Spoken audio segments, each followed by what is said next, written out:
And first at 4:30, a respected consumer attorney has filed a lawsuit against a popular chain over the way it is trying to deal with inflation. Romano's Macaroni Grill has charged a $2 inflation fee since the spring. And while the chain said that was to avoid rising prices, the lawsuit says it's unfair and deceptive.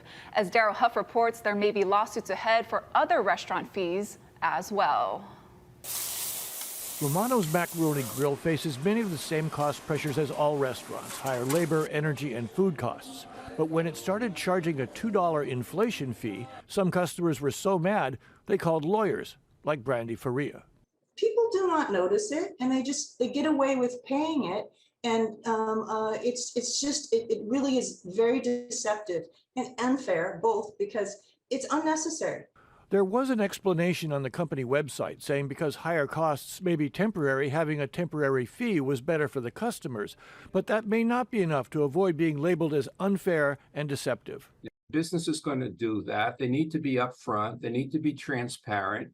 And the actual so-called fee that they're charging needs to correlate with some semblance of reality. We weren't able to reach the parent company of the restaurant. They got complaints about this from all over the country, and it looks like they may have stopped charging the inflation fee. We went online and checked, and we didn't see anything, and then went to Ala Moana and bought a spaghetti and meatball lunch, and nothing like a fee showed up on the receipt.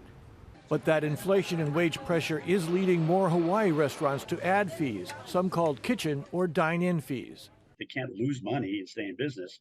So this is one way that restaurateurs can do that, by adding a kitchen service charge. This inflation fee and these kitchen fees and kitchen service fees, they're all improper. And there's not a law that says they're improper, but they fit the classic unfair and deceptive trade practice model. Faria says she probably would not sue a restaurant that made the fee very clear in advance, but they still have to be careful. Customers can complain to the Office of Consumer Protection. What we would look at is how the fee was presented to the consumer, when it was presented to the consumer. The Restaurant Association recommends that restaurants clearly inform their customers, which means, posting signs in the lobby, making sure that it's clear on the menu and large enough print for people to see.